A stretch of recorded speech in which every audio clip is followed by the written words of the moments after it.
فيا عباد الله أوصي نفسي وإياكم بتقوى الله فقد فاز المتقون فلا تموتن إلا وأنتم مسلمون فقال تعالى يا أيها الذين آمنوا اتقوا الله حق تقاته ولا تموتن إلا وأنتم مسلمون. Saudara-saudariku dan pemirsa Khair TV dimanapun Anda berada, alhamdulillah Sabtu ini kita masih diberikan kesempatan oleh Allah Subhanahu wa taala di siang ini 24 Al-Muharram 1439 Hijrah waktu Muscat Oman. Dari sekian hamba Allah yang tengah beraktivitas, kita masih diberikan kesempatan luang untuk belajar. Saya bermohon pada Allah Subhanahu wa taala semoga seluruh upaya kita untuk belajar di KBRI ini khususnya diterima oleh Allah Subhanahu wa taala sebagai bagian dari ibadah terbaik kita. Langsung saja kita memiliki materi yang cukup penting untuk diurai pada kesempatan ini, dan barangkali materi ini sesungguhnya detailnya memiliki turunan-turunan yang cukup panjang, yang saya pun sudah mau masuk tahun ke-2 di Tanah Kusir itu belum selesai. Ya, baru masuk selesai rukuk kayaknya tidak. Dan itu kemudian kita akan coba maksimalkan atau kita bahas esensinya dalam kesempatan siang ini, hanya kisaran 1,5 jam atau sampai 2 jam ke depan. Karena itulah barangkali saya akan lebih fokus kepada inti bahasan kita, sehingga dengan itu ya, intisari pembahasan dan substansi bahasan dapat lebih banyak kita dapati. Mudah-mudahan apa yang kita sampaikan bisa dipahami dengan baik, dan nanti dari pemahaman itu kita bisa kemudian aplikasikan dalam tatanan ibadah keseharian kita. Langsung saja, tema kita yang teman-teman ajukan untuk dibahas adalah tuntunan taharah dan salat dalam Al-Quran dan Sunnah Rasulullah SAW. Kita coba kemudian dalami dulu tema ini untuk menggali dulu 3 hal yang paling utama. 1, kita mesti perjelas dulu tentang definisi tema yang akan kita kaji. Ya, kita dapati antum tuliskan ya tontonan. Bismillah. 1, antum tuliskan taharah. Kemudian 2 dan salat. Ya. Jadi kita punya 2 bagian nih, 1 taharah, kedua kemudian salat. Dalam Al-Quran sumber referensinya dalam Al-Quran dan Sunnah Rasulullah SAW. Maka di sini kita punya beberapa turunan untuk coba kita pahami. 1, kita harus pahami dulu definisi dari taharah dan salat ini, sehingga dengan memahami definisi ini kita bisa mengetahui batasan topik yang kita bahas. Jangan sampai kita belum sepakat pada definisi, kemudian kita uraikan pada tatanan prakteknya, dikhawatirkan nanti apa yang kita praktekkan justru di luar dari apa yang kemudian kita ingin kaji. Baik, ini 1. Yang kedua, nanti kita pelajari, sudah memahami ini tentang prakteknya atau caranya. Seperti apa cara taharah, cara salat diajarkan oleh Al-Quran dan Sunnah. Bagaimana definisi taharah dan salat dalam Al-Quran dan Sunnah. Ini batas kita. Dan yang terakhir, ini yang jarang kemudian dikaji, tentang esensi atau hikmah dari taharah dan salat. Apa esensinya? Kenapa antum mesti taharah? Kenapa mesti salat? Apakah salat sekedar ibadah ritual yang dimintakan pada kita untuk menunaikannya, atau ada persoalan lain yang dengan menunaikan salat dan mengerjakan taharah ada hikmah dalam kehidupan yang bisa kita raih? Barangkali 3 aspek ini yang coba kita keluarkan dari sumber Al-Quran dan Sunnah terkait 2 bahasan yang kita coba kaji dalam kesempatan siang ini. Baik, kita ambil bagian pertama tentang taharah. Apa itu taharah? Kita mulai dari sini.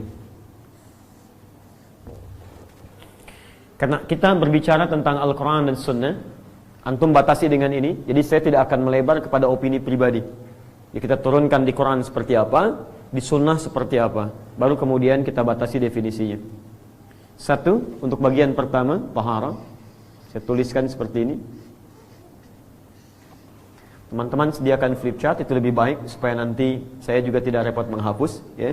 Dan nanti ada dokumentasi untuk teman-teman ulang kembali. Jadi kalau tertinggal mencatat, gak usah khawatir, ya. 1, turunkan dalilnya. Dari Al-Quran kita ambil Al-Quran surah kedua Al-Baqarah di akhir ayat 222, paling kanan di pertengahan.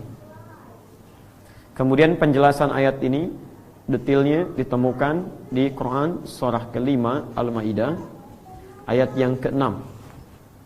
Posisi paling kiri sebelah atas. Kemudian dari ayat Al-Quran ini dijelaskan lewat sunnah, maksudnya keterangan Nabi SAW yang kemudian beliau praktikkan. Paling cepat kita temukan di hadis riwayat Muslim. Kita ambil yang paling sahih. Nomor hadis 224 dan 225. Nanti kita bacakan. Baik, pelan-pelan. Sekarang coba kita masuk ke aspek yang pertama dulu. Kita ambil tentang taharah.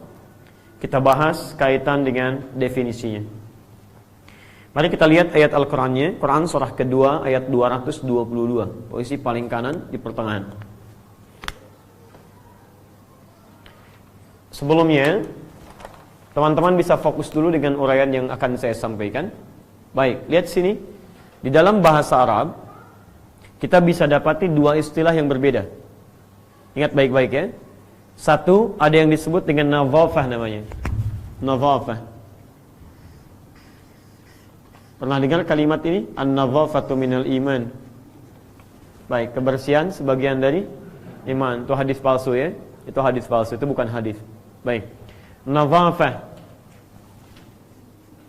Orangnya disebut dengan nadhif. Apa artinya nadhafah? Bersih. Baik. Kedua, ada yang disebut dengan taharah. Ini bahasan kita. Taharah. Orangnya disebut dengan tahir. Apa artinya taharah? Suci. Apa bedanya bersih dengan suci? Ini yang saya maksudkan. Suci belum tentu bersih. Bersih belum tentu suci. Suci sudah pasti bersih. Wah, itu paling gampang ya. Baik. Baik, sama kayak tes kemarin. Apa itu ikhlas? Ikhlas itu ridho. Apa itu ridho? Ridho itu ikhlas ya. Masya Allah. Baik. Sekarang perhatikan baik-baik. Ya, kalau saya pakai pakaian ini bersih. Ya, bajunya bersih, ya, luarnya bersih. Itu orang Arab menyebutnya nadhif. Thawb nadhif, itu nadhafah, bersih luarnya. Tapi belum tentu isinya. Di luarnya bersih, tapi dalamnya belum tentu. Misal, bajunya memang bersih, tapi sifatnya kotor. Pakai jas, pakai dasi, pakai kemeja, Masya Allah, bajunya bagus, celana bagus, kemudian juga sepatunya pentopel, cuman maaf, pencuri. Dia nyuri juga misalnya. Ya, kata-katanya kotor dan sebagainya. Itu luarnya nadhif, tapi dalamnya belum tentu suci. Contoh, misal, hewan apa yang disebut najis? Misal ya, baik. Ada orang misalnya memandikan hewan tadi, kemudian disisir rapi sampai bersih kelihatannya. Hewannya bersih tidak? Bersih. Suci tidak? Tidak. Makanya orang Arab katakan al-khinziru nadhifun walakinnahu ghairu tahir. Ya, babi itu bisa bersih, tapi dia tetap tidak menjadikannya suci. Paham ya? Kalau kemudian kita ingin jadikan luarnya bersih, dalamnya suci.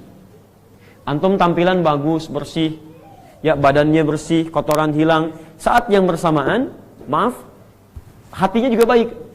Pikirannya bersih, hatinya baik, keadaannya baik, sehingga dari kondisi yang baik itu terpancarlah kebaikan-kebaikan dalam elemen tubuh kita.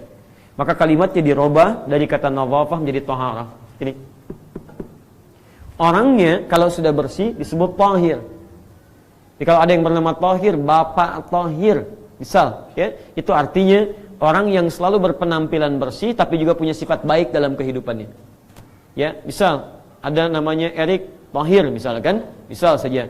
Atau misalnya Asep tahir, ya, misal saja. Perempuannya tahira, laki-lakinya tahir. Itu artinya orang yang berusaha menampilkan kebaikan-kebaikan dari sisi luar dan juga memiliki nilai-nilai baik dari sisi dalam. Jelas? Baik. Jadi kalau sudah baik, maka pribadinya disebut dengan tahir. Orang yang selalu berusaha terus. Dia sadar bahwa dirinya bukan sempurna, tapi selalu berusaha menjadikan tampilan luarnya bersih, dalamnya suci. Maka orang Arab merubah kalimatnya dari tahir menjadi mutatahhir. Dia ada tahir, ada mutatahhir, itu beda. Mutatahhir. Baik, teman-teman, fokus mutatahhir, orang yang berusaha. Kalau ini sudah suci, kalau ini berusaha untuk selalu menjaga kerapihan atau kebersihan dari sisi luar dan kesucian dari sisi dalam. Awas, antum harus hati-hati ya. Saya tampilkan beberapa istilah supaya jeli saat kita menemukan kalimat itu. Semacam mukhlis dengan mukhlas, apa bedanya? Mukhlis berusaha, mukhlas sudah dapat. Tahu dari mana? 2 minggu yang lalu. Taib. Mukhlis jamannya menggunakan in, misalnya mukhlisin, mukhlisun. Ya, orang yang berusaha untuk selalu mendapatkan keikhlasan. Kalau dia sudah dapatkan keikhlasannya, maka berubah namanya dari mukhlis jadi ikhlas, jadi mukhlas. Quran surah ke-15 ayat ke-40. Tahir sudah suci, berusaha untuk suci, maka dirubah kalimatnya dari tahir jadi mutatahhir. Sekarang lihat baik-baik.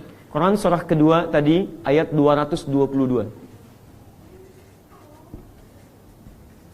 Orang yang selalu berusaha menjadikan aspek luarnya bersih dan dalamnya suci, jadi luarnya tampilan bersih, dalamnya selalu berusaha mendapatkan sifat-sifat kebaikan.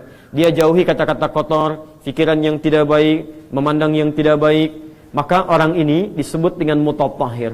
Oleh Al-Quran, orang-orang yang punya pribadi seperti ini, maka orang ini berpeluang mendapatkan cinta Allah subhanahu wa ta'ala. Perhatikan baik-baik ayatnya. Innallaha, ujung ayatnya, yuhibbut tawwabina wa yuhibbul mutatahhirin. Allah mencintai orang-orang yang berusaha untuk selalu bertobat dari kesalahan dan menjaga diri dari perbuatan-perbuatan yang kotor. Mutatahhirin. Di tampilannya selalu menampilkan yang bersih-bersih, dan dalam dirinya pun selalu menjaga dari yang kotor-kotor. Itu jamak dari kata mutatahhir. Kalau sudah berusaha sampai jadi kebiasaan dalam dirinya, maka berubah namanya menjadi tahir. Dapat cinta Allah, berubah dia dari mutatahhir menjadi tahir. Paham? Baik. Kalau sudah memahami tentang ini, sekarang bertanya, kalau saya ingin menjadikan diri saya berusaha untuk mendapatkan sesuatu yang bersih luarnya, suci dalamnya, bagaimana cara saya untuk mewujudkan itu? Maka kemudian ditafsirkanlah kalimat tahur atau taharah oleh Nabi SAW, dirangkum oleh hadis Muslim nomor hadis 224. Perhatikan kalimatnya. La tuqbalu salatun min ghairi tuhurin wala sadaqatun min ghululin. Allah tidak akan pernah menerima salat seseorang yang tidak diawali dengan taharah, dan juga sedekah seseorang yang, awas hati-hati, diiringi dengan ghululin, sifat berlebihan. Ghulul itu bisa berarti mengambil dari yang haram, bisa berarti nampak ria, bisa berarti menyampaikan sesuatu karena ingin mendapatkan pujian dari orang lain. Poinnya adalah, di hadis tadi, lihat baik-baik, Nabi memberikan satu isyarat bahwa taharah ini satu oleh Nabi disandingkan dengan kalimat salat. Dalam hadis nomor 225-nya, di hadis Muslim, lalu dijelaskan oleh Nabi apa yang dimaksud taharah ini yang disandingkan dengan salat. Fokus teman-teman. Saya ulang ya. Kita ingin menjadikan pribadi kita baik luarnya, baik dalamnya. Disebut dengan taharah. Usahanya mutatahhir. Kalau sudah dapat disebut dengan tahir. Caranya disebut oleh Nabi, kata Nabi, tidak diterima solat seseorang. Ketika Nabi menyebut taharah, yang disebut solat dulu. Tidak diterima solat seseorang tanpa taharah, kata Nabi. Kemudian apa yang dimaksud dengan taharah ini? Dijelaskan di hadis riwayat Muslim, nomor hadis yang 225-nya. Lihat baik-baik. La tuqbalu salatu ahadikum hatta yatawadda'a. Tidak akan pernah diterima oleh Allah solat di antara kalian sebelum dimulai dengan wudu. Anda bisa fokus sebelum dimulai dengan wudu. Jadi taharah yang dimaksudkan dalam fikih di sini baik dalam referensi Al-Quran ataupun hadis Nabi SAW, yang dimaksud itu adalah wudu. Jadi kalau Anda misalnya mendapati kata tahara dalam fikih, saya ulang, Anda dapati kata tahara dalam fikih, maka definisi yang dimaksudkan adalah wudu. Jelas ya? Kalau disebutkan apa itu tahara, sederhananya berwudu. Tapi kalau Anda tanyakan apa esensi dari tahara, maka kembalikan pada makna asalnya. Jadi kalau kita kembalikan ke makna asalnya, esensi dari tahara, kembalikan ke pemaknaan tadi, adalah menghadirkan keadaan yang bersih dari luar tubuh kita, sekaligus suci dalam diri kita. Di secara singkat, kalau orang wudunya benar, maka muncul sifat taharah dalam dirinya. Mohon maaf, bukan cuma membersihkan aspek yang luarnya saja. Antum kalau cuma wudu, bersih-bersih luarnya, jangankan antum, non-muslim pun bisa mengerjakan itu. Mereka mandi, bersih juga. Tapi ada perbedaan antara orang wudu dengan orang yang tidak wudu. Orang yang wudu, kata Nabi, lihat isyaratnya, bukan hanya menjadikan mulutnya itu bersih, wajahnya bersih, tangannya bersih sampai dibasuh 3 kali, sampai ke ujung kakinya. Tapi intisari orang wudu, dengan wudunya dia bisa menghadirkan, ini poinnya teman-teman sekalian, kebaikan-kebaikan dalam dirinya, kesucian dalam jiwanya. Karena itulah para ulama menyebutkan yang dimaksud dengan wudu atau at-tahara an-nadhafatu wal husnu. An-nadhafatu wal husnu. An-nadhafah menunjuk pada kebersihan luar. Jadi kalau antum rajin wudu, itu pasti keadaan kita lebih bersih daripada orang yang enggak pernah wudu. Silakan kalau tidak percaya. Antum wudu batal, wudu lagi. Wudu batal, wudu lagi. Begitu sering wudu, diri antum lebih bersih dibandingkan orang yang tidak pernah berwudu. Bisa kelihatan teman-teman, dari aura wajahnya saya sudah beda. Yang kedua, ini yang penting, al-husnu. Kalau cuma basuh-basuh, jangankan antum, anak kecil juga bisa. Ya, tapi perbedaan antara orang yang wudunya benar dan yang belum benar dalam wudunya, maka dengan wudu itu menghasilkan sifat husnun. Husnun itu biasanya, kalau menggunakan kalimat husnun, itu lebih kepada sifat yang hadir dalam diri kita. Bukan sifat yang tampak dari luar, dari dalam diri. Kemudian, sifat-sifat dalam diri itu disalurkan lewat anggota tubuh kita sehingga jadi perilaku. Misal, maaf, karena punya sifat yang suci tadi dalam dirinya sehingga tidak punya nilai-nilai kotor dalam hatinya, maka yang muncul yang baik-baik. Orang mencela karena dia tidak punya kosakata celaan, yang keluar yang baik-baik. Ya, matanya menatap dengan baik, kalimat lisannya jadi senyuman, tangannya bisa memberi dengan yang baik, kakinya tidak melangkah pada maksiat. Karena itulah kata Nabi SAW, orang-orang yang wudunya benar itu di akhirat nanti diberikan pancaran cahaya saat dia dibangkitkan. Fatud'a ummati yaumal qiyamati ghurran muhajjalin. Akan dipanggil umatku di hari akhirat nanti dengan tubuh yang sangat bercahaya, min atharil wudu, dari bekas wudunya. Nah, kata para ulama, cahaya di akhirat itu, lihat baik-baik, min atharil wudu, dari bekas wudunya. Athar itu bukan air yang menempel, itu keliru. Athar itu kalau bahasa kita jejak yang diikuti. Misal saya berjalan nih, ya, kemudian antum temukan jejak saya. Lalu antum ikuti jejaknya. Ya, antum ikuti sehingga bisa mengikuti saya. Itu disebut dengan athar namanya. Kalau jejak itu tidak ditemukan secara tapaknya, tapi masih ada misalnya jalurnya, ada yang mengisahkan kepada antum. Antum nggak lihat sendiri jejaknya, tapi ada yang mengisahkan, ini jalannya, ini jalannya, ini jalannya. Maka berubah kalimatnya dari athar jadi ma'thur.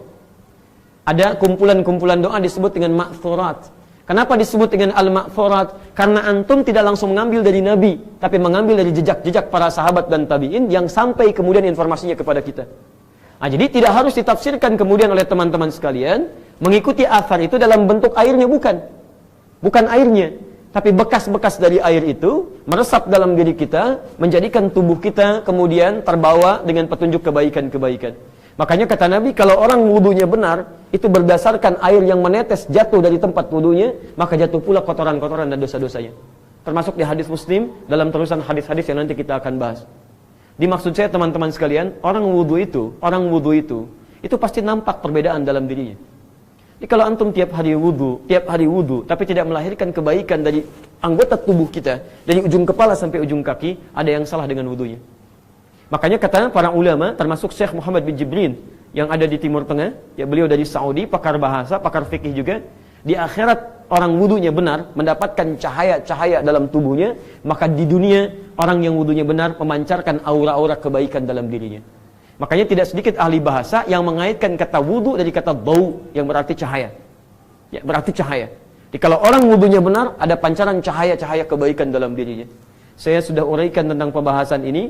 Antum bisa baca buku saya yang terbaru kemarin tentang manhaj tahdzir kelas eksekutif. Itu saya bahas tentang korelasi kata wudu dengan kata do. Jadi pertama, fokus ini ya. Saya tidak menginginkan Anda cuma mendapatkan informasi berupa definisi. Wudu itu begini, begini, begini. Taharah itu begini, begini, begini. Hasilnya apa? Apa esensinya? Antum tiap hari wudu, yang lain wudu. Sahabat Nabi wudu jadi baik. Antum wudu, kenapa belum mendapatkan kebaikan itu? Coba antum lihat, orang jahiliyah, orang kasar, jauh dari kelembutan. Maaf, pencela, pemukul, banyak tindakan kriminal. Diajarkan wudu oleh Nabi, tiba-tiba berubah. Pencela jadi pecinta, pemukul jadi perangkul, kasar jadi lembut. Kenapa orang sekarang wudu, kok lisannya bisa pandai mencela orang lain? Kenapa orang wudu sekarang, kok wajahnya tidak menyenangkan bagi orang lain? Kenapa orang sekarang wudu, kakinya melangkah pada yang tidak baik? Tangannya wudu masih mengambil hak orang lain. Ada yang salah dalam wudunya. Jelas ya? Maka dari itu, kita mesti kemudian belajar tentang cara wudu yang diajarkan oleh Al-Quran. Melalui pendekatan sunnah Nabi SAW. Yang dengan itu diharapkan esensi wudu bisa kita raih dalam kehidupan. Bukan cuma praktek keseharian wudunya saja. Jelas di sini? Baik. Kita mulai Quran, surah kelima, ayat yang ke-6. Posisi paling kiri sebelah atas. Ya, saya akan coba praktekkan bagian dari taharah ini atau bagian dari wudu. Materi ini kita agak sedikit mungkin cepat karena tidak terlalu banyak yang kita bahas dalam uraian ini, sehingga nanti kita bisa menyingkat waktu untuk masuk pada bahasan salatnya. Baik. Teman-teman fokus Quran surah ke-5 ayat ke-6. Posisi paling kiri sebelah atas. Ya ayyuhalladzina amanu, hai orang-orang yang merasa punya iman. Baik, saya berhenti sampai sini. Sekarang perhatikan baik-baik, saya berikan rumus tafsir. Kalau ada ayat Al-Quran dibuka dengan kalimat iman, maka informasi yang disampaikan setelah kalimat iman itu, perhatikan rumusnya, tidak sekedar menyampaikan informasi berupa ibadah semata, tapi juga menjadi indikator tingkat keimanan pemiliknya. Jadi kalau antum menemukan kalimat iman, setelahnya ada informasi, ada amal soleh, maka amal soleh itu secara tidak langsung jadi indikator tingkat keimanan kita. Misal, di sini ada kata iman, setelahnya kata wudu. Ya ayyuhalladzina amanu, setelah kata iman, idza qumtum ilas shalah, maka jika kamu ingin sempurnakan salat, teruskan faghsilu wujuhakum, sempurnakan wudu'mu. Jadi setelah ada kata iman, muncul informasi untuk menyempurnakan wudu. Perhatikan baik-baik. Rumus tafsirnya, informasi yang terletak setelah kata iman, yang bernilai ibadah, maka ibadah ini secara tidak langsung menjadi indikator tingkat keimanan pemiliknya. Jadi semakin antum sempurna mengerjakan wudu, maka ini menunjukkan tingkat keimanannya baik. Tapi jika antum melihat anak-anak misalnya, ya, yang sudah baligh, atau kerabat yang abai dalam wudunya, cuman sekedar basah-basahan saja, misal, maka ini menunjukkan lemahnya iman yang ia miliki. Ya, nanti kita lihat ya, kalau antum terbiasa berwudu, kita lihat nanti turunan wudunya. Kalau peduli dengan wudunya, apalagi begitu batal, wudu lagi. Begitu batal, wudu lagi misalnya. Ini menunjukkan tingkat keimanan yang luar biasa. Jelas ya? Tidak perlu tunjuk orang lain, kita masing-masing koreksi di mana kira-kira posisi kita dalam keadaan yang disebutkan ini. Oke, sekarang perhatikan. Idza kuntum ila shalah, kalau ingin salatnya sempurna. Garis bawahi. Kalau Anda ingin salatnya sempurna. Al-Quran menyandingkan sifat sempurnanya salat dengan sempurnanya wudu. Seakan-akan memberikan kesan bahwa jika ada seseorang yang wudunya tidak sempurna, maka akan berdampak pada tidak sempurnanya salat. Contoh, langsung hadis. Awas, karena kita dengan Al-Quran dan Sunnah. Hadis riwayat Al-Bukhari. Nomor hadis 744. Terdapat pula di hadis riwayat Muslim. Nomor hadis 397. Yang meriwayatkannya sahabat Abu Hurairah radhiyallahu ta'ala anhu. Kisahnya dialami oleh seorang bernama Khalad bin Rafi' Az-Zuraiqi. Kalau ingin bahas kisahnya lebih dalam, ada di Subulus Salam di jilid yang kedua, halaman 31, posisi paling kanan sebelah atas.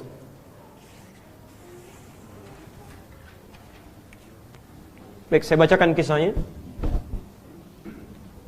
Dan pemirsa, semoga kita bisa lebih fokus untuk belajar. Dan kajian ini bagi yang telah mendapati, insya Allah bisa mengingatkan kembali referensi-referensi yang telah kita kaji. Baik, teman-teman, saya bacakan hadisnya. Bima ma'na, qala Ja'a rajulun ila Nabi sallallahu alaihi wasallam. Datang seorang lelaki pada Nabi sallallahu alaihi wasallam. Fadakhala ila al-Masjid Nabawi, maka dia masuk ke Masjid Nabi sallallahu alaihi wasallam. Fa shalla bi janbi Nabi sallallahu alaihi wasallam wan Nabi fi nahiyatin ukhra min al-masjid. Maka kemudian dia salat di samping Nabi, Nabi berada di sisi yang lain di masjid.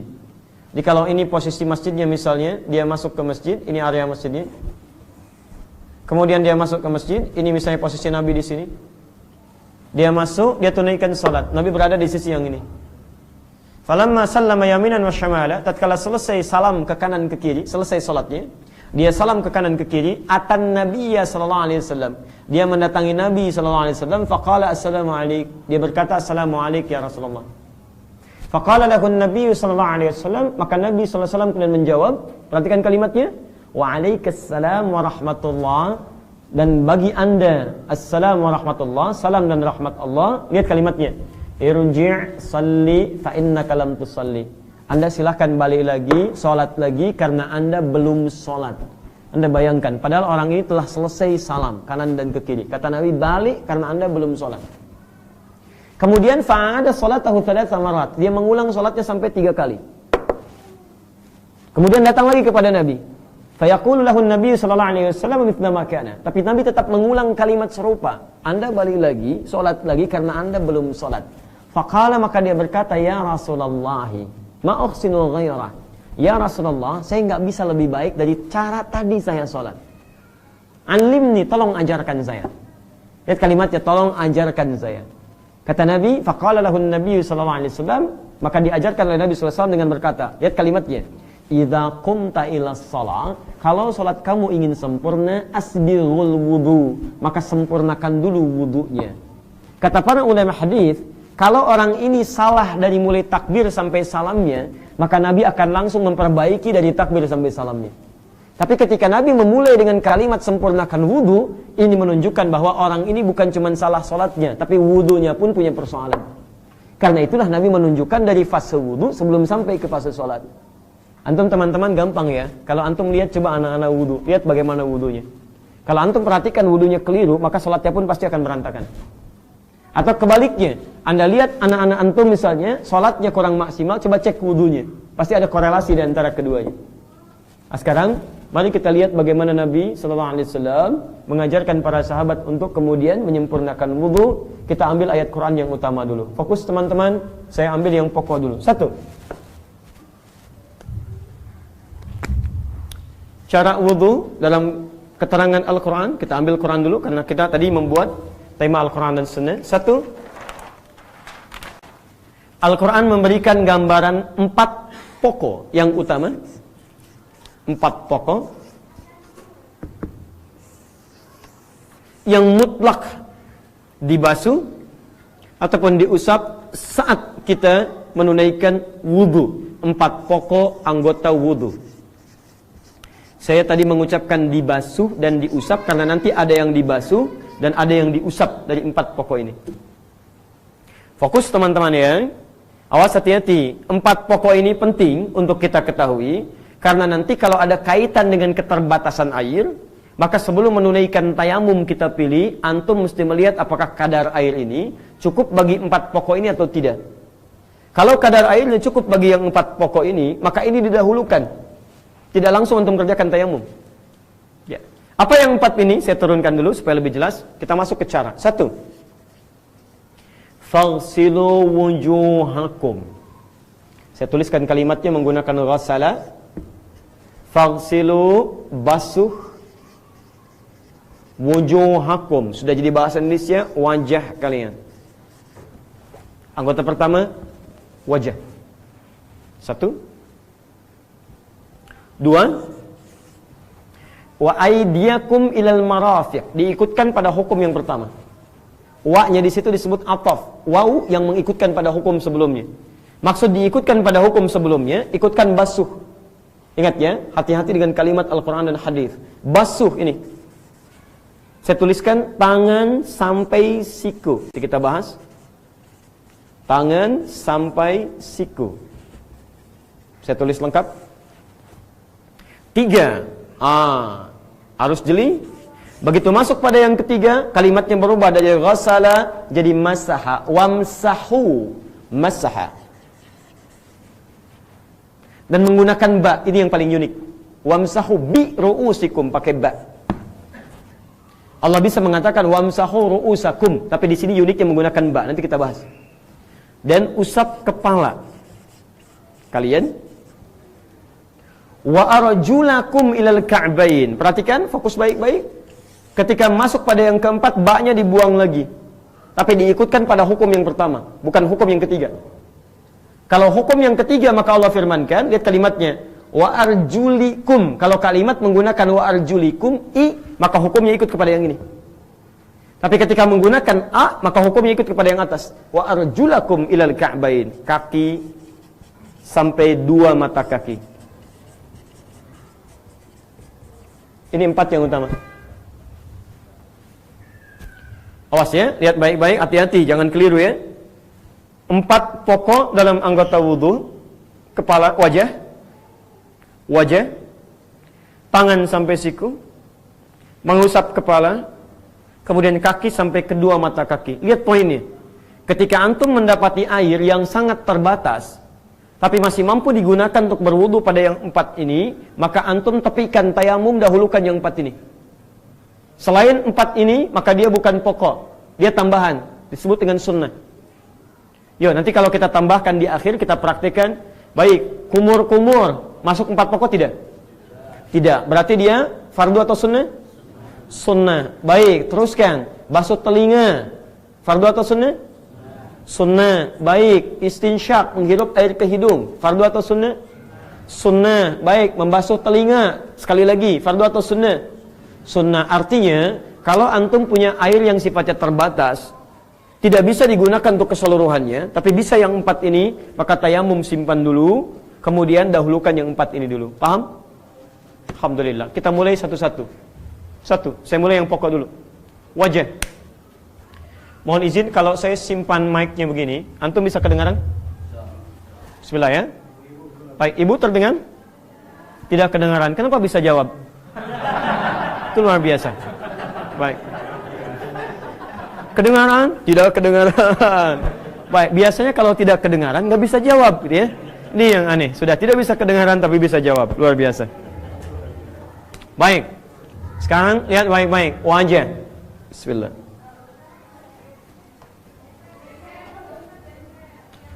Geser, sekarang tidak kelihatan. Baik, sayanya bergeser atau kamera yang bergeser?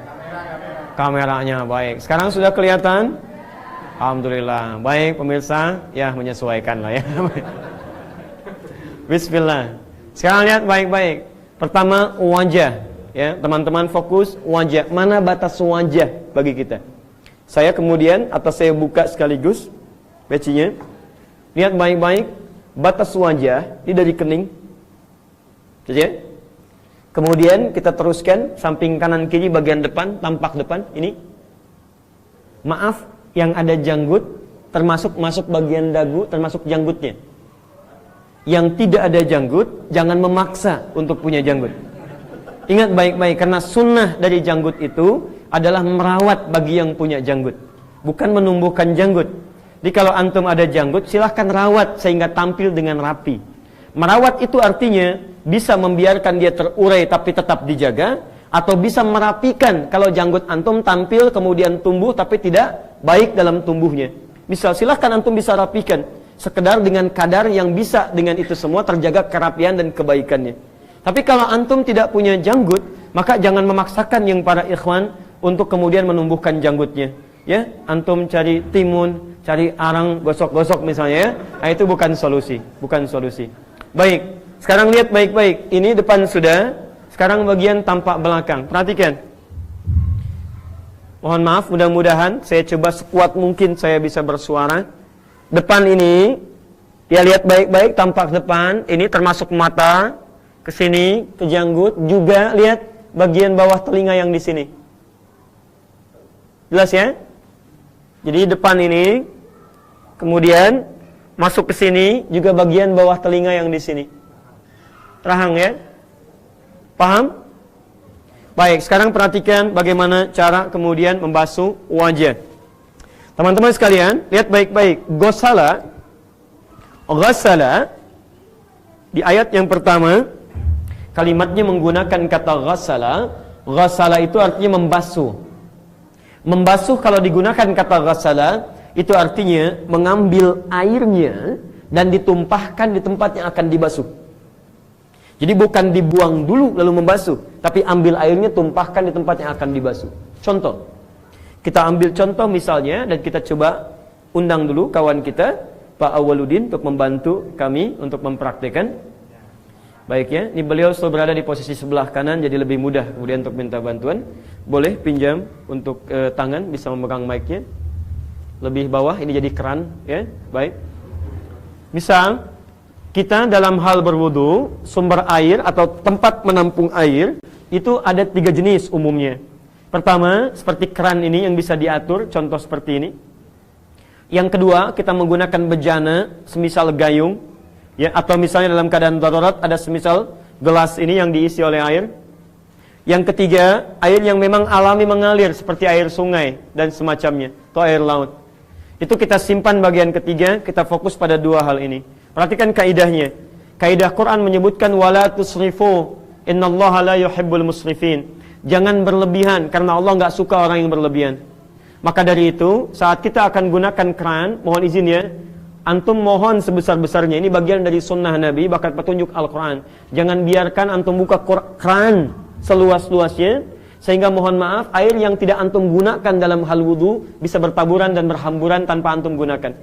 Jelas ya? Bahkan Nabi pun sangat berhemat dalam menggunakan air wudunya. Bagaimana caranya? Bisa antum kecilkan dari awal, atau bisa antum buka, ambil airnya. Begitu sudah merasa misalnya agak banyak, antum kemudian tutup, lalu antum mulai tumpahkan di wajah. Ambil air, tumpahkan di wajah. Gini. Jelas sampai sini? Baik, kalau sudah jelas, saya detilkan. Lihat baik-baik, kita pakai slow motion sedikit. Ambil, tumpahkan di wajah. Sekarang perhatikan telunjuk dengan jempol. Mata, ujung, baik ujung depan ataupun ujung belakang, di bagian dari wajah. Akan lebih baik kalau antum fungsikan telunjuk ini, index finger, untuk bisa membersihkan sudut-sudut mata begini. Jadi begitu antum gunakan misalnya, kemudian air ditumpahkan ke sini, maka bagian telunjuk ini kita gunakan untuk menyapu kotoran yang ada di sini. Paham sampai sini? Baik, jika wudunya barangkali ini bisa digunakan, maka subuh insya Allah kita tidak terlampau mendapati kantuk yang berlebihan. Baik, adapun posisi mata dibuka atau ditutup, itu tidak ada tuntunan spesifik. Ini menunjukkan lebih fleksibel. Antum tertutup tidak ada masalah, dibuka tidak ada masalah. Walaupun sebagian ulama mengatakan dibuka lebih baik daripada ditutup, karena kotoran-kotoran di mata bisa terbantu keluar. Kemudian yang kedua, jempol. Lihat, ini sudah seperti ini. Jempolnya kemudian membasuh bagian belakang di sini. Jelas? Ambil airnya, tumpahkan di wajah. Kemudian seperti ini, basuh sudutnya. Kemudian bagian belakang kita bisa basuh dengan jempolnya di sini. Terakhir, antum yang punya janggut misalnya bisa diselai seperti ini. Jelas ya? Berapa kali? Kalau tidak tahu, nggak usah pelan-pelan, cukup keras saja katakan. Kalau tidak tahu, katakan. Baik. Berapa kali? 1 cukup. Baik. 1 cukup bagi yang belum mampu. Nah, sekarang lihat sini, teman-teman. Ya, mampu 2, gitu kan? Mampu lagi 3. Tapi kemampuannya diikat dengan syarat. Tidak sekedar antum mampu 2 kali dalam berwudu. Kita bicara wudu, bukan bab yang lain. Ya, jadi fokus teman-teman. Tenang aja Bu ya, saya nggak akan bergeser kepada yang tidak penting. Lihat sini. Jadi lihat, kemampuan untuk menambah 2 atau 3 dalam bab wudu itu diikat juga dengan ketentuan lain. Syarat ketentuan berlaku. Apa di antara syarat ketentuannya? Lihat baik-baik.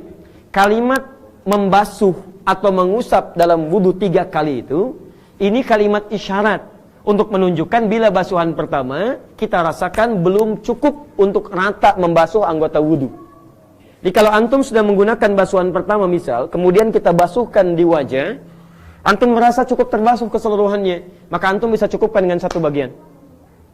Misal, saya bagian yang lainnya belum, merasakan belum sempurna, ambil lagi, kemudian yang kedua ratakan ke yang belum dibasuh. Baik, luaskan cahayanya. Bagian ketiga, antum sempurnakan lagi misalnya keseluruhannya. Kalau sudah 3 kali juga belum merasa maksimal, maka perlu dipertanyakan antum wudunya bagaimana? Karena kata Nabi, "Faman zada faqad asa Abul Qasim." Siapa yang lebih daripada 3, maka dia sudah berlebihan dalam berwudu. Dia bermaksiat kepada Nabi. Ya cukup 3 kali untuk menyempurnakan dan meratakan. Makanya kalau antum wudu pakai air terbatas, seperti saya punya air begini. Ini ukuran begini sebetulnya cukup untuk kita wudu, selesai. Ini tidak kurang ini. Tidak kurang. Jadi kalau antum gunakan dengan benar, misal ambil, kemudian antum basuh wajahnya, ratakan dengan baik, sekali cukup, belum cukup 2 kali, ambil untuk selanjutnya sampai dengan ke ujung kaki. Insya Allah ini cukup. Paham ya? Halo, paham? Baik. 2. Pelan-pelan. Tahan sebentar. 2. Wajah sudah kita sebutkan. Nanti kalau saya berhenti di sesi sampai ke ujung kaki, baru kemudian kita tutup sebentar. Bila ada pertanyaan di bab ini kita selesaikan, sehingga saat pindah kepada bab berikutnya kita sudah menuntaskan bagian pertama ini. Sepakat sampai sini? Kan tinggal sepakat saja ya. Saya akan yang nerangkan, saya tulis, saya bolak-balik. Cuman antum sedikit pegang mic lah ya. Teruskan. 2. Masih ikut pada hukum yang kedua. Perhatikan, tangan sampai siku diikutkan pada hukum ghassalah. Mana batasan tangan? Mas Awaludin, mana batasan tangan? Ya, coba tunjukkan begini. Tangan itu mana batasnya? Dari mana?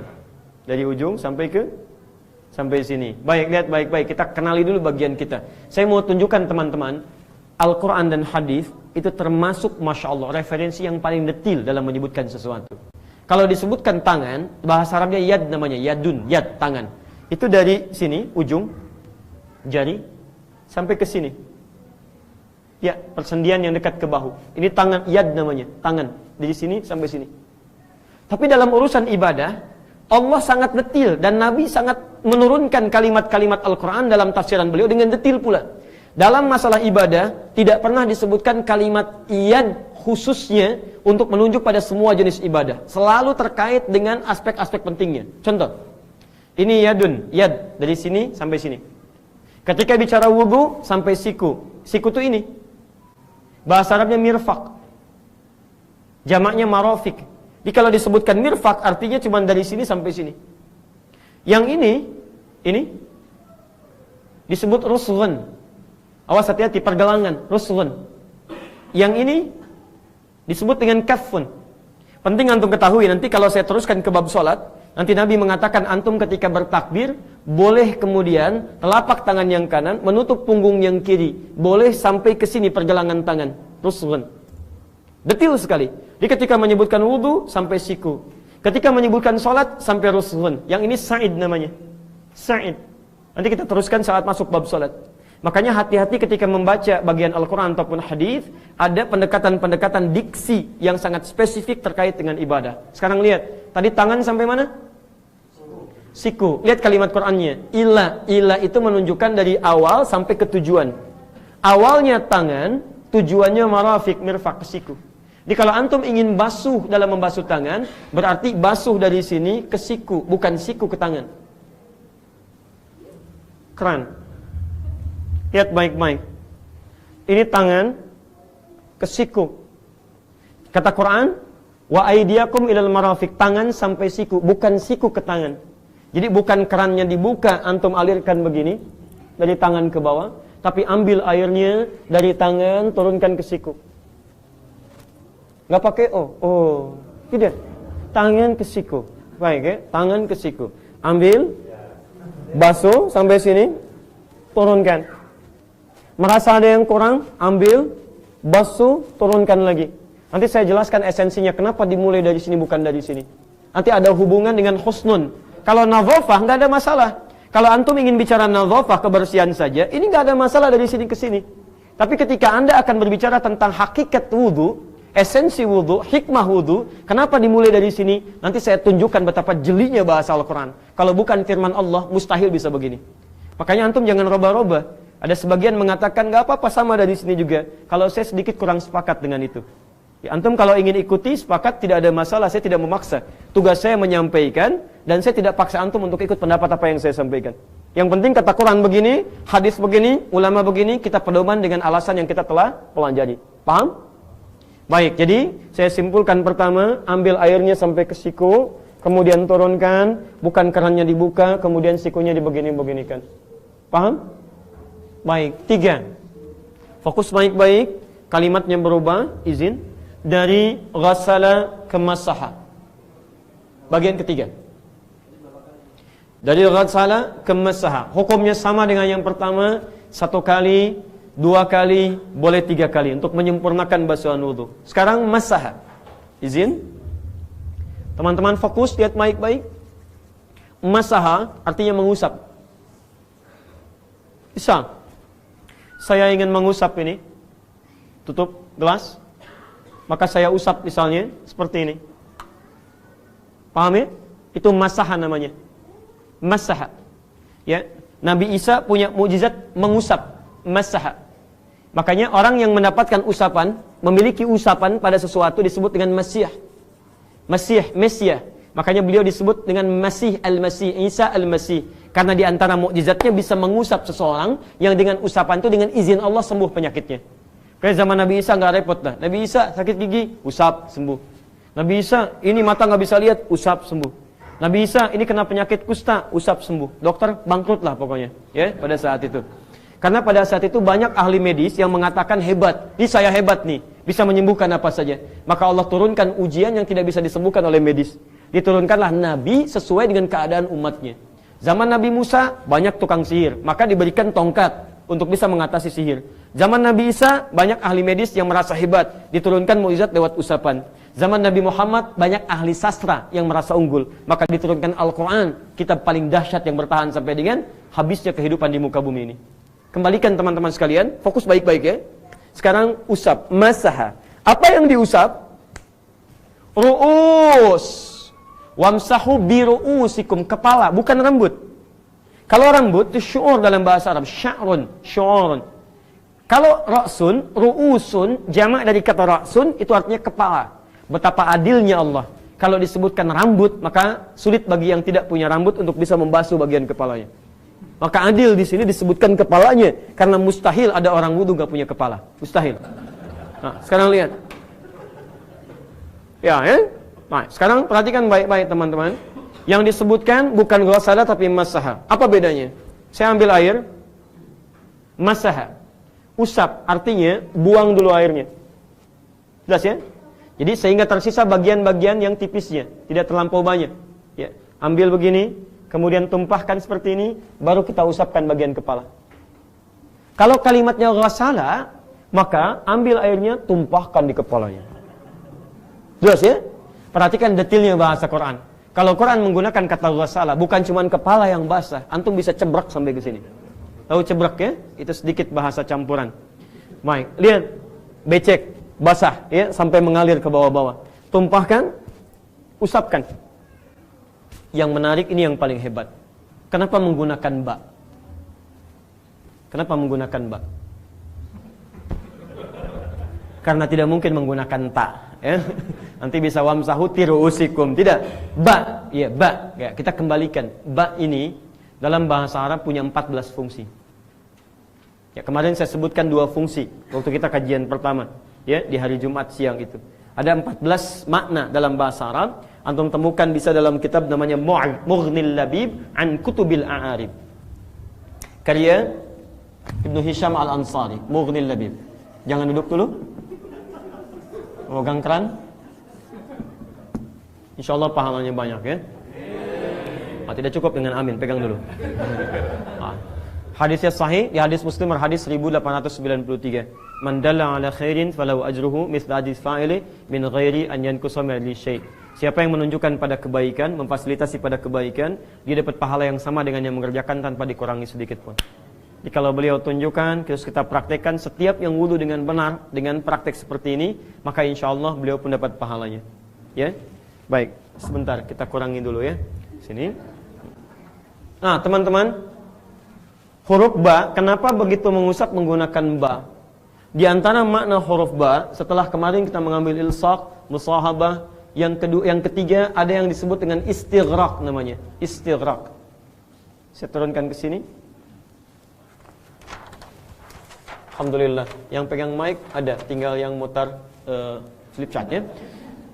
Baik, satu istighraq.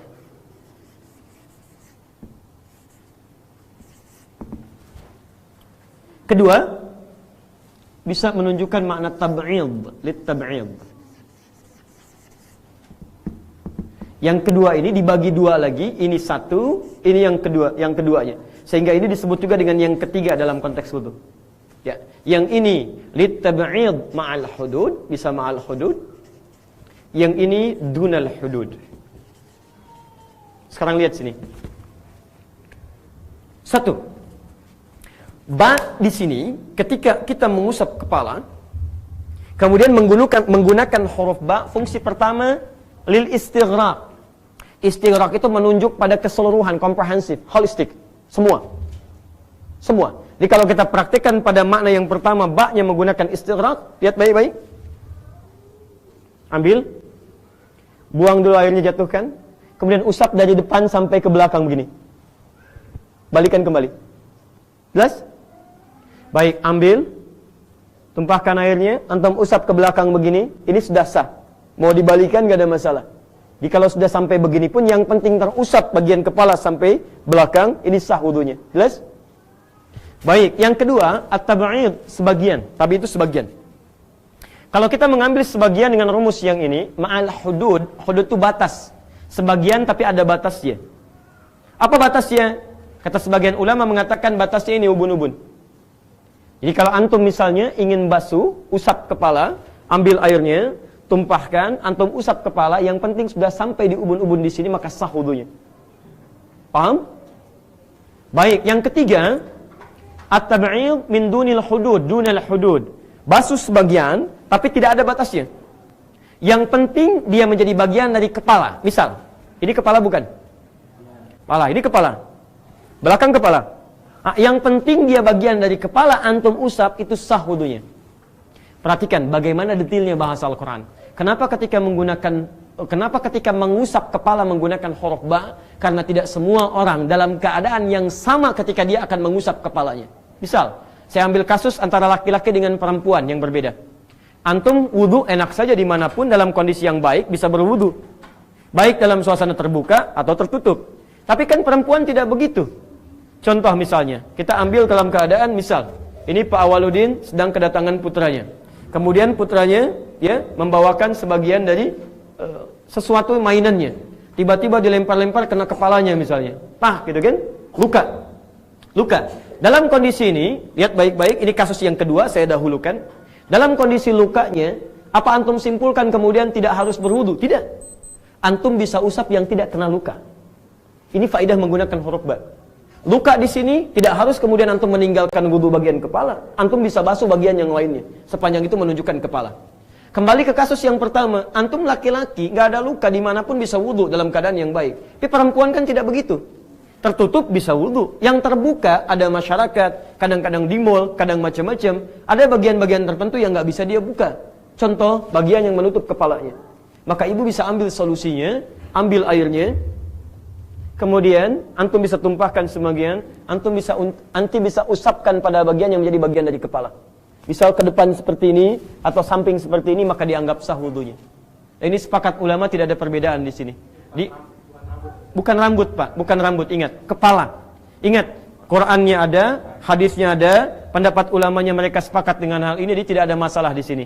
Ya, Nabi Allah menyampaikan firman, Rasul kemudian menafsirkan, sahabat meneruskan, ulama menjelaskan, dan semua sepakat. Jadi jangan kita ambil kreatif untuk mencari cara berbeda. Antum Allah bukan, Rasul juga bukan, sahabat bukan, tabi'in bukan, ulama belum. Kemudian antum punya pandangan sendiri. Coba lihat ya, barangkali antum sedikit lelah sehingga harus kembali fokus kepada bahasan. Sekarang perhatikan, ini faedahnya huruf ba, ya. Bahasa Arab itu luar biasa, Pak. Saya mau ambil sedikit informasi. Dulu ada orang Indonesia luar biasa itu, ahli fikih. Itu dia ngambil S3 di Mesir, Al-Azhar. Apa topiknya? Hanya membahas huruf ba saja dalam Quran surah kelima Al-Maidah ayat yang ke-6. Dia bahas huruf ba, dapat doktor S3, PhD. Silakan antum, masih banyak, ada huruf ta, ada huruf fa, sampai huruf ya. Kalau mau sempurnakan. Terakhir, izin. Baik, sudah, wajah sudah. Kemudian tangan sampai siku sudah. Baik. Kemudian setelah itu kepala sudah. Jadi saya tutup kembali. Nah, sekarang yang keempat, pokok yang keempat, ingat kaki. Mana batasan kaki? Batasan kaki mana? Baik ya, sehat berarti. Alhamdulillah. Baik, dari sini bawah telapak sampai ke sini kaki. Kalau antum ingin batasi sampai ke sini, maka ini lutut namanya. Lutut ini. Ya, apa bahasa Arabnya lutut? Rukbah. Rukbatai 2, rukbah 1. Harus kenali ya. Kepala ulang mana? Kepala, pundak, lutut, ya kaki bawahnya ya, dipas betul. Harus diketahui, kalau tidak tahu nanti repot. Karena bagian-bagian sholat nanti, begitu antum turun, ada yang lutut duluan, ada yang tangan duluan. Kita ketahui dengan baik dulu. Sekarang kaki, batas dalam wudu tadi, wa arjulakum ilal ka'bain. Kaki kalian sampai kedua mata kaki. Cuman sampai sini. Sekarang saya praktekkan, mohon izin, lihat baik-baik. Ketika menyebutkan ke dua mata kaki, menggunakan kaki, maka lihat ayatnya. Ayatnya kembali menggunakan fathah, arjulakum. Kalau arjulikum ikutnya ke sini. Kalau arjulakum ikutnya ke sini. Gosala. Masih ingat? Airnya ditumpahkan atau airnya ditampung dibasuhkan? Tampung dibasuhkan. Kalau ditumpahkan ambil, tumpahkan baru usap. Baik ya. Saya buka dulu ya. Mohon izin. Oke, buka dari kiri. Kita pakai dari kanan. Buka dari kiri. Jadi saya harus buka dua-duanya. Sekarang perhatikan baik-baik ya. Saya mau basuh kaki sampai ke mata kaki. Lihat baik-baik. Dan di sini ada orang punya banyak masalah. Bahkan ada yang diancam oleh Nabi dengan sangat tegas sekali. Bila sengaja dia membasuh kaki, meninggalkan kotoran-kotoran tertentu, maka ada siksaan spesial untuk orang semacam ini. Oh, hati-hati ya. Lihat baik-baik. Biasanya saya suka bagi 3 bagian. Ambil airnya. Ya, ini kalau keran terlampau tinggi, boleh kita agak sedikit begini ya. Kalau kerannya agak sedikit rendah, nah itu lebih enak lagi. Teman-teman, kita bisa angkat dulu begini. Kemudian kita mulai dengan bagian yang ini. Lihat baik-baik. Antum ketika masuk pada bagian yang ini, dahulukan bagian yang pertama ini, depan. Saya ulang. Ini ya. Mulai sela-sela. Ini. Masuk ke tumpahkan air di sini. Kemudian antum bisa sela-sela menggunakan kelingking di sini. Jelas ya? Ustaz, kenapa kelingking? Nah, kalau jempol kebesaran, gitulah ya. Jadi kadang-kadang suka orang banyak tanya yang tidak penting ya. Tinggalkan itu. Kemudian yang kedua, lihat sini. Lihat. Ini sudah selesai. Maka hati-hati dengan kotoran yang menempel di pojok-pojok ini. Kuku, khususnya jempol. Antum buka ini. Kemudian keluarkan dengan baik. Setelah selesai, ambil lagi airnya. Kemudian tumpahkan lagi. Kemudian basuh ke belakang. Ya, ini kadang-kadang kurang terbasuh. Ada sebagian sahabat yang pernah berwudu, kemudian dekat yang ininya dia tidak terbasuh, sehingga disuruh kembali berwudu oleh Nabi. Yang ketiga, ambil lagi air untuk meratakan keseluruhannya. Rapilah kita dari awal sampai akhirnya. Sudah? Boleh saya turunkan? Baik. Jadi, dari 3 bagian ini antum bagi 3. Bagian depan sampai dengan belakang dan batasannya sampai dengan ke mata kakinya. Maka 3 ini yang kita upayakan untuk maksimal kita hadirkan dalam proses wudu kita. Bisa dipahami? Sekarang lihat baik-baik. Lihat baik-baik. Fokus sebentar, nanti setelah ini kita buka untuk diskusi ya. Baik, tahan sebentar. Silakan Mas, mau di sini atau kembali? Jazakallah khair. Sekarang lihat baik-baik. Sebentar, saya mau selesaikan dulu sampai ke esensi ya. Perhatikan baik-baik, kita baru bahas yang pokok. Jika kadar air cukup untuk 4 yang ini, maka dahulukan ini. Dari mulai wajah, tangan sampai siku, usap bagian kepala, sampai ke kaki, sampai ke mata kaki. Gantian kanan dengan kiri. Kanan sempurnakan, baru kiri. Bukan ditukar kanan, kiri, kanan, kiri. Kanan sempurnakan, baru kemudian kiri. Nah, yang paling penting saya sampaikan, perhatikan betul, wudu kita ini bukan sekedar membasuh bagian luar. Kalau Anda hanya membasuh bagian luar, maka Anda hanya mengambil aspek yang pertama yang tadi kita bahas di awal, nadhafah. Cuman bersih. Kalau cuman bersih, jangankan muslim, non-muslim pun bisa meniru itu. Tapi ada aspek yang kedua, disebut dengan tahara, bawaannya disebut dengan husnun. Orang yang bisa membasuh dengan baik, maka tampil, kata Nabi, nilai-nilai kebaikan dalam dirinya. Kalau baiknya muncul, buruknya keluar. Makanya kata Nabi, bersamaan dengan orang membasuh, tumpah airnya, maka jatuhnya air itu sekaligus menumpahkan kotoran dan dosa dalam dirinya. Maka dari itu kata para ulama, lihat baik-baik ya, setelah antum selesai wudu, saya sempurnakan, antum baca doa apa? Asyhadu an la ilaha illallah, kemudian asyhadu anna Muhammadar Rasulullah, kemudian Allahumma ij'alni minat tawwabin waj'alni minal mutatahhirin. Perhatikan baik-baik teman-teman. Lihat, fokus, lihat baik-baik. Allahumma ij'alni minat tawwabin. Kita terjemahkan. Ya Allah, mohon jadikan saya termasuk orang tawwabin, artinya orang taubat. Saya ulang ya, tawwabin itu orang taubat. Ya Allah, jadikan saya termasuk orang yang bertobat. Pertanyaan spesifik saya, hadis ini sahih dan sering kita bacakan. Pertanyaan spesifik saya, apa hubungan taubat dengan wudu? Antum kan baru wudu, tapi kenapa doanya baru taubat? Nah, ini yang ingin saya sampaikan. Orang kadang-kadang tidak bahas sampai ke kedalaman ini, sehingga wudunya kadang hanya sekedar basuh. Teman-teman, bukankah taubat itu pertama mengakui kesalahan yang kita lakukan? Kedua, menyesali kesalahan yang diperbuat. Dan ketiga, berjanji tidak mengulanginya lagi. Jadi ketika antum membasuh tangan misalnya, sebetulnya antum bertobat dari kesalahan tangan yang dikerjakan. Makanya kalau orang benar wudunya, begitu dia basuh tangannya, dia pernah akui dulu, coba ingat-ingat salah apa tangan sampai wudu ini. Sampai antum wudu pernah melakukan kesalahan apa tangan ini? Coba antum ingat-ingat. Setelah itu sesali. Dan berjanjilah kepada Allah ketika Allah tumpahkan kesalahan dan dosa di tangan ini lewat air wudu yang jatuh, berjanjilah kepada Allah bahwa tangan ini tidak akan menyentuh kesalahan yang semula pernah dikerjakan. Makanya mustahil ada orang wudu yang tangannya tadinya jahil, tiba-tiba jahil lagi, mustahil. Mustahil. Selesai wudu dia tobat, ya Allah saya tinggalkan itu semua. Makanya ketika dia tinggalkan dosa tangannya, dosa kakinya, dosa mulutnya saat kumur-kumur. Antum saat kumur-kumur walaupun itu sunnah, itu bukan cuma mengeluarkan kotoran di mulut, tapi kotoran lisan itu yang berbahaya. Hati-hati. Jadi begitu kotoran lisan hilang, maka antum tidak akan punya kamus untuk mencela orang lain. Tidak ada menggibahkan orang lain. Boleh jadi amarah ada, tapi antum gak akan menemukan kosakata untuk membalikkan suasana celaan itu. Antum kenal Al-Hasan cucunya Nabi? Kenal di mana antum? Luar biasa ya. Baik, ikhlas itu tetap rasional ya. Baik. Beliau berusaha untuk ikhlas tapi tetap rasional ya. Baik. Semoga Allah ridho ya. Baik. Teman-teman lihat baik-baik. Al-Hasan itu cucunya Nabi sallallahu alaihi wasallam. Itu yang paling mirip wajahnya dengan Nabi sallallahu alaihi wasallam. Punya anak, anaknya sama namanya dengan kakeknya, Muhammad. Satu kali, ini Al-Hasan itu pemuda luar biasa, penghuni surga, ahli Al-Quran. Sepeninggal Nabi SAW di zaman fitnah, pernah beliau lewat ke pasar dengan putranya Muhammad. Tiba-tiba di masa fitnah itu kan banyak orang mulai antipati, banyak friksi, banyak celaan macam-macam. Di tengah jalan dicelalah oleh seseorang. Dari A sampai Z, habis celaan. 1, 2, 3, 4, 5, Al-Hasan cuma diam. Perhatikan baik-baik. Begitu orang itu pergi, fantalaqa, faqala ibnu, maka berkata anaknya kepada ayahnya, ya abati lima lam tarud. Pak, kenapa papa tidak balas?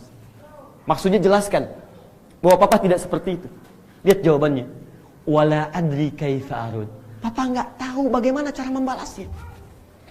Jadi ketika beliau akan balas itu, nyari kosakata dalam dirinya nggak ketemu, Pak, Bu. Jadi mau cari kata begini saja, Anda pun tidak lebih baik daripada saya, itu tidak ketemu dalam dirinya. Saking bersihnya keadaan dirinya. Dan dikenal sebagai ahli wudu yang luar biasa. Jadi kalau antum terbiasa berwudu, batal wudu lagi, maka mustahil. Pancaran-pancaran dalam diri memancarkan sesuatu yang tidak baik. Kalau dia ngalir ke wajah, wajahnya itu menampilkan keteduhan. Ngalir ke lisan ada kebaikan, ngalir ke kaki ada kebaikan. Nah, antum tiap hari kumur-kumur minimal 5 kali, kenapa yang dikumur itu nggak pernah keluar? Pakaian sudah tidak isbal, tapi lisannya begitu isbal. Kan jadi masalah. Mata, tangan, kaki, apa yang antum banggakan di hadapan Allah? Kan semua akan ditanya. Jadi teman-teman sekalian, itulah sebabnya kalau orang sudah bertobat kepada Allah, tinggalkan keburukannya, maka jadilah dia mutatahhir. waj'alni minal mutatahhirin. Kalau antum sudah tawwabin, jadi mutatahhirin, maka cinta Allah diturunkan kepada antum. Turunlah Quran surah kedua ayat 222 itu. Tadi yang kita tulis di awal. Innallaha yuhibbut tawwabina wa yuhibbul mutatahhirin. Kalau kita kaitkan ayat ini dengan ayat wudu, maka terjemah paling singkatnya adalah Allah mencintai orang wudu yang wudunya sempurna.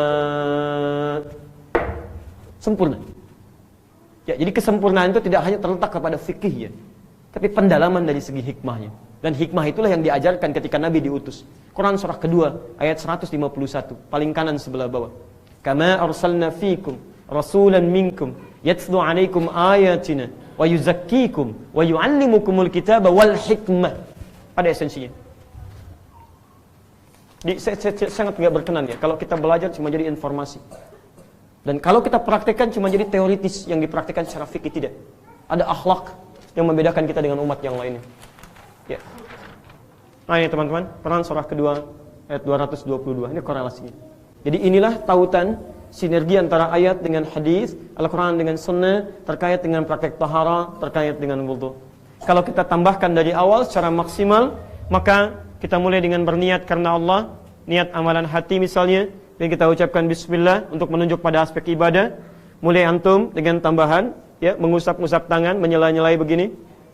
Kemudian setelah itu mulai dengan berkumur-kumur, ya, sambil kemudian kumur-kumur tamadmud sambil istinsyak.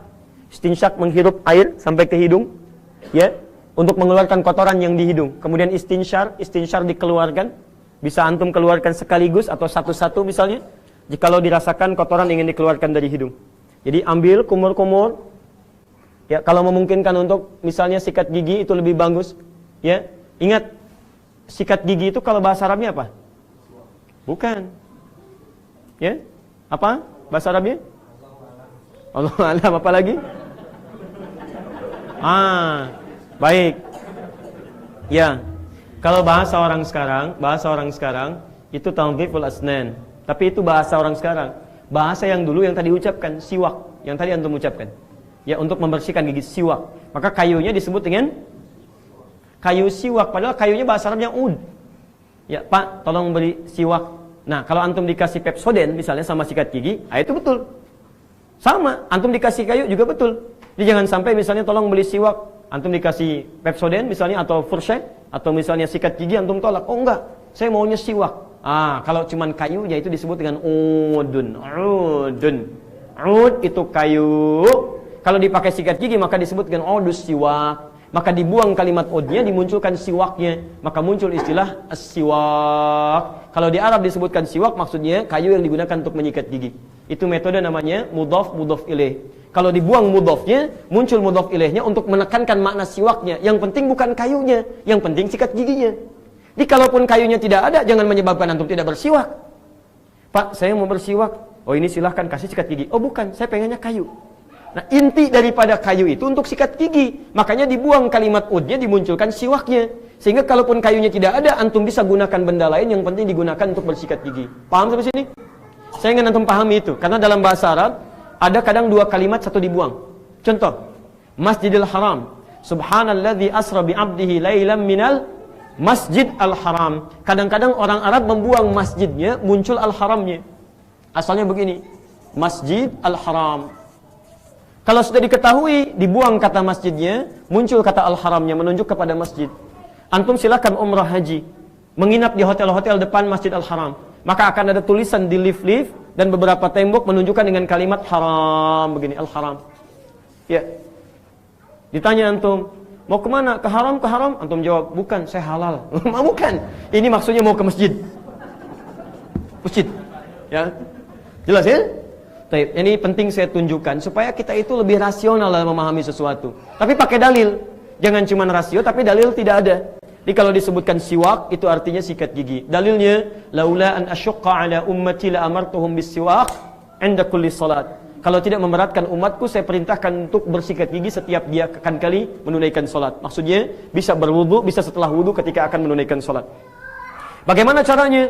Maaf, kata para ulama bisa menggunakan kayu tadi, bisa menggunakan yang semisalnya, atau kadang-kadang kalau sulit ditemukan, saya biasanya kumuran pertama, kumur-kumur, buang, kumuran kedua, saya suka pakai tangan begini. ya, untuk dibersihkan, sehingga kotoran-kotoran yang menempel kadang-kadang lekat di gigi itu setidaknya bisa lebih cepat didorong untuk keluar. Yang ketiga, disempurnakan, hirup ke hidung, kemudian keluarkan sehingga kotoran bisa keluar. Wajah seperti tadi, tangan sampai siku selesai, kemudian rambut. Fokus. Bisa begini. Maaf, saya ralat kepala, ya, bukan ke rambut, kepala. Tumpahkan airnya, sapu ke sini, fokus. Bisa cara pertama begini, begitu ke sini langsung ke telinga, suksonanya. Bisa sekaligus. Yang kedua, bisa kepala saja, selesai. Ambil air lagi, kemudian untuk telinga, boleh. Dua-duanya ada hadisnya. Khusus untuk telinga, maka lihat baik-baik, telunjuk dengan ini thumb, jempol, ini yang kita maksimalkan. Index finger dengan jempol, ini yang kita gunakan. Lihat baik-baik teman-teman, yang ini khusus untuk membasuh yang dalam di sini. Yang ini thumb, jempol untuk bisa mengusap bagian luarnya di sini. Ya, jelas ya? Baik, setelah ini kembali ke kaki seperti yang tadi telah kita bahas. Tutup dengan doa. Begitu antum berdoa menghadap kiblat, disitulah tekad antum untuk berubah jadi lebih baik. Dan cahaya itu bergantung pada keinginan dan maksimal kita untuk bisa mempraktekannya. Ya, jadi kalau cuma bersih-bersih tiap hari, jangankan antum, anak kecil yang belum balik pun bisa mengerjakan itu. Letak perbedaannya terletak pada kebersihan aspek luar dan kesucian dalam diri kita. Kita tutup sebentar sampai di sini. Saya buka dulu sesi untuk berdiskusi supaya maksimal bahasan kita. Untuk itu saya buka dialog. Tapi mohon izin ya, saya mau ingatkan dulu, tolong hadirkan pertanyaan-pertanyaan yang esensial. Yang tidak terlampau penting, antum simpan dulu. Saya di Mekah pernah ditanya saat umrah beberapa waktu yang lalu. Ada yang tanya, Ustaz, kenapa di Mekah ada burung gereja? Masya Allah. Saya bilang, itu mu'alaf, Pak.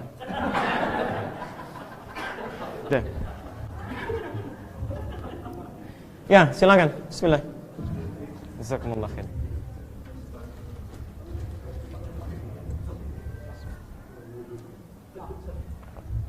Baik, sekarang kita banyak ke sesi tanya jawab. Ya, selanjutnya kita ada 3 buku. Ya. Baik. Pertanyaan mungkin. Oh, enak ya pemirsa, sangat luar biasa mengikuti talim di Oman. Datang, diberikan makanan, ada minuman, karpetnya enak, dan bertanya dapat buku. Ini luar biasa. Baik, Fadlan, silakan. Bismillahirrahmanirrahim. Di Indonesia waktu selama ini kita diajarkan ketika wudhu itu tidak sambil berbicara, makruh berbicara. Sampai sini saya lihat waktu saya wudhu sama teman-teman Oman itu diajak ngobrol, Pak. Baik. Sebenarnya hukumnya gimana soal berbicara ketika baik. Jazakumullah khair. Ada pertanyaan dari sahabat kita, ya, bagaimana hukum berbicara ketika berwudu? Teman-teman sekalian, wudu bagian dari ibadah. Dan ibadah itu membutuhkan fokus kita dalam mengerjakannya. Karena selain kita menyempurnakan proses dan aplikasi dari ibadah, juga ada hubungan terkait antara kita dengan Allah Subhanahu wa taala. Bagaimana antum bisa menghayati, mengkhusyukkan diri dan bertobat saat wudu kalau bisa dilakukan sambil mengobrol? Gak mungkin kita bisa muhasabah diri, menilai bagian-bagian yang kita basuh dalam wudu. Karena itu para ulama bahkan sepakat bahwa dalam hal ngobrol itu bisa makruh dipandang saat kita menunaikan wudu atau sambil wudu kemudian kita sambil ngobrol.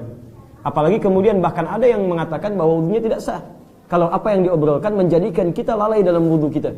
Ya, terlalu misalnya berlebihan dalam mengobrol, kadang ketawa-ketawa, kadang macam-macam, sehingga apa yang dibasuh kemudian ada yang tertinggal, ada yang tidak sempurna, dan fatalnya lagi tidak menghadirkan kekhusyuan dalam wudunya. Itu satu. Yang kedua, maaf, tempat itu tidak menjadi ukuran dalam ibadah. Yang menjadi ukuran itu dalil. Jangan antum misalnya hadir di tempat orang Arab, kemudian perilaku orang Arab dijadikan sebagai dalil dalam agama. Tidak. Tidak. Ukuran kita Al-Quran, Sunnah, penjelasan ulama. Jadi kalaupun orang Arab melakukan aktivitas belum tentu benar. Ya, kalau dia tidak sejalan atau senilai dengan tuntunan Al-Quran dan Sunnah Rasulullah SAW. Jelas di sini ya? Baik, jadi teman-teman sekalian, tolong fokus betul ukuran kita dalil. Dan tolong lihat baik-baik ya. Ada 2 jenis dalil. Dalil urusan ibadah, dalil urusan dunia. Kalau dalil urusan ibadah, ya maka kaidahnya adalah fokus kepada perintah. Al-aslu fil ibadati haramun. Asal dari ibadah enggak boleh dikerjakan. Hatta yadullad dalilu ala amriha, sampai muncul perintahnya. Ada perintah, kerjakan. Tidak ada, gak usah kerjakan. Urusan dunia, sebaliknya. Al-aslu fid dunya al-ibahah. Urusan dunia itu boleh dikerjakan, silakan. Ya, ngobrol boleh. Boleh. hatta yadul dalilu ala nahyiha, sampai kemudian turun perintah untuk larangannya. Ngobrol boleh, tapi ngobrol dalam salat dilarang. Ngobrol boleh, ngobrol dalam wudu itu makruh. Jelas ya? Ngobrol boleh, ngobrol dalam tawaf itu makruh, dan seterusnya. Ya Allah Ta'ala a'lam bis-shawab. Ya. Jadi antum kalau nanti diajak ngobrol lagi, ya misalnya sama orang Oman, itu peluang antum untuk berdakwah. Dan Masya Allah, dari sekian banyak orang di sini yang cuman antum yang diajak ngobrol oleh orang Oman, ya? Saat berwudu, di antara pengalamannya, ya? Di antara pengalamannya. Maka di situ ada peluang antum untuk bisa mendapatkan pahala, insya Allah. Baik. Alhamdulillah, yang kedua. Baik. Fadhal. Pak William. Waalaikumsalam warahmatullahi wabarakatuh. Apakah cara ideal yang disarankan atau membolehkan Baik. dalam kendaraan karena tadi dibilang katakan Ustaz bahwa ada petugas Baik. idealnya harusnya kita tidak boleh bertayamum. Allah jazakum khair insyaallah. Ada pertanyaan dari saudara kita Pak William tentang syarat ideal untuk tayamum. Teruskan ayatnya, Quran surah kelima ayat ke-6. Teruskan sampai ke ujungnya. Fa illam tajidu ma'a fatayammamu. Fa illam tajidu ma'a, kalau Anda tidak dapati air. Fa illam tajidu, tidak dapati air. Wajada itu dalam bahasa Arab, dia punya 3 makna. Satu, airnya memang tidak ada. Sama sekali nggak ada. Kedua, ada air, tapi dengan kadar yang sedikit. Yang sedikit ini dibutuhkan dalam urusannya yang lebih penting. Misal, seperti dalam pesawat, kan? Ada orang ingin buang hajat dan sebagainya, butuh kepada airnya, maka air itu tidak digunakan untuk berwudu, tapi digunakan pada hajat yang lebih penting daripada itu. Tayamum berlaku. 3, air ada berlimpah. Cuma kondisi antum belum bisa menggunakan air. Misal ada penyakit yang kata dokter tidak boleh bersentuhan dengan air. Ya? Begitu antum menyentuh air, maka dampak kepada fisik bisa membahayakan. Dalam 3 situasi itu maka bolehlah kemudian berlaku hukum tayammum. Jelas ya? Fatayammamu, maka silahkan Anda bertayamum. Anda tadi berada dalam kendaraan, antum contohkan misalnya. Mampu tidak antum mencari air dalam kondisi begitu? Saya misalnya terbang dari Jakarta ke sini, pesawat, kan? Baik, begitu saya masuk ke pesawat, teman-teman sekalian, airnya ada. Cuma masuk hukum yang kedua, dia terbatas keadaannya. Kalau kita paksakan habis seketika, kemudian dalam urusan yang lebih penting tidak didapatkan. Maka yang seperti itu kita kemudian bisa memilih untuk bertayamum. Jelas ya? Itu dalam kendaraan. Antum dalam kendaraan yang lain misalnya, mobil dan sebagainya. Ya, di jalan misalnya susah mampir. Air tidak ditemukan. Air sudah tidak ada, nggak ditemukan sama sekali, mampir sulit, antum boleh tayamum silakan. Yang ketiga misalnya, maaf, saya dalam kondisi di mobil, air ada, cuma dalam ukuran 1 aqua kecil misalnya. Masih bisa digunakan, silahkan. Sepanjang saat antum menggunakannya, tidak menghasilkan madarat yang lebih besar. Misal, contoh madarat itu seperti apa? Di pesawat misalnya kan, antum sampingan sama orang yang belum mengerti, non-muslim dan sebagainya. Yang kalau antum gunakan bisa basah kemana-mana misalnya. Maka yang seperti itu antum bisa simpan, antum dahulukan tayamum di situ. Tapi kalau di mobil antum pribadi nggak ada masalah. Silahkan di mobil antum pribadi. Ya, yang 4 antum sempurnakan. Yang basahnya antum bisa lap dan sebagainya. Sebagian yang menetes, itu nggak ada masalah. Itu lebih baik dibandingkan antum dahulukan tayamum sepanjang menemukan air untuk digunakan sholat dalam kondisi berkendaraan. Jelas ya? Nah, sekarang pertanyaan keduanya, apa yang digunakan dalam tayamum ini? Baik, kita tayamum pakai apa? Bukan. Awas hati-hati, salah antum selama ini. Awas hati-hati, tayamum tidak menggunakan debu. Tapi tayamum menggunakan debu yang suci. Awas, bukan pakai debu, tapi debu yang suci. Karena bahasa Qur'annya, fatayammamu sa'idan thayyiba. Kalau Quran mengatakan sa'idan, maka dia cukup menjadi debu saja. Mau nempel dimanapun, yang penting debu. Misal, maaf, knalpot ada debunya? Ada. Kalau bahasa Qur'annya sa'idan saja, debu, maka antum boleh, antum silahkan tayamum menggunakan debu di knalpot. Saya ingin sempurna sunahnya supaya bekas tayamumnya ada, tempelin di situ, usapkan ke wajah, silakan. Tapi itu bukan thayyiban. Makanya diikat dengan kalimat sa'idan thayyiban, debu yang menempel di tempat yang baik, tempat yang suci. Baik, banyak debu menempel. Maaf teman-teman, bukan tanah ya, tapi debu. Ini ada debunya. Misal tembok ada debunya. Pesawat depan kita, table-nya ada debunya. Kaca yang di samping itu ada debunya. Hati-hati. Jadi setiap tempat yang baik-baik silahkan antum tempelkan. Ustaz, saya susah menemukan. Bagaimana kalau sedang tawaf ke Bita Mampir? Saya lihat teman saya ada debunya di wajah. Boleh nggak saya tempel? Ya kan? Itu kasus yang berbeda. Kasus yang berbeda. Baik. Jelas ya? Baik. Bagaimana caranya? Bagian terakhir. Cara tayamumnya kita belum selesaikan. Di satu pengertian kapan tayamumnya, kedua bagaimana caranya, dan yang ketiga adalah tentang tadi debu yang digunakannya. Sekarang ada dua cara dalam tayamum. Sepakat yang dibasuh cuma dua, yang diusap cuma dua. Satu bagian wajah. Antum gini tangan, teman-teman. Kemudian bisa ditempelkan di tempat yang ada debunya. Gini. Setelah itu, lihat baik-baik. Bisa antum kemudian tepuk begini. Ya, ini untuk menghilangkan debu-debu kasar yang ada menempel di tangannya, telapak tangannya. Atau kemudian antum tiupkan. Ya. Ini juga untuk menghilangkan yang kasar-kasar mungkin menempel. Baru kemudian pertama antum usapkan bagian wajahnya. Bisa seperti ini. Jelas? Bisa sekali cukup. Ya, sekali cukup untuk antum kemudian usapkan. Yang kedua, ambil lagi. Tempelkan. Kemudian tepuk seperti ini. Atau tiupkan. Lalu kita kemudian basuhkan bagian tangan. Boleh kemudian sampai ke siku di sini, ya. Dalam kondisi tertentu bisa kemudian sampai telapak di sini. Khususnya terkait dengan perempuan. Sah sampai sini? Jelas ya? Allah Ta'ala a'lam bis-shawab. Fadhal. Yang lain? Baik, silakan Pak Isan. Pak Dani, silakan. Bismillah. Assalamualaikum. Waalaikumsalam warahmatullahi wabarakatuh. Tadi terkait penggunaan air, saya bilang sebisa mungkin sesedikit mungkin. Sementara saya pernah dengar juga ada yang memaksimalkan usapan wudu, ada yang tangan mungkin ada lebih gitu ya, ada yang ngusap kepala sampai ke leher gitu, kaki sampai ke betis sampai ke lutut, ada tuntunannya bahwa nanti akan bercahaya lebih banyak gitu. Itu gimana aplikasi? Baik. Terima kasih, jazakallah khair. Saya tidak mengatakan sesedikit mungkin. Yang saya katakan secukup mungkin untuk berwudu. Secukup mungkin. Turunan secukup ini, salah satu turunannya yang saya jelaskan adalah tidak membuang-buang air yang tidak kita gunakan. Ingat, yang tidak kita gunakan. Contoh, tadi saya contohkan spesifik ketika buka keran misalnya, kerannya cukup besar keluar. Padahal yang kita pakai mungkin tidak sebanyak yang keluar itu. Sehingga apa yang kita tumpahkan yang tidak kita gunakan dipandang boros dalam pengertian agama. Israf di sini. Itu satu. Ya. Yang kedua misalnya bisa kita ambil gunakan untuk membasuh sesuatu hal yang tidak usah kita basuh. Tadi misalnya, baik ya, kita ambil pelan-pelan teman-teman. Ada hadisnya.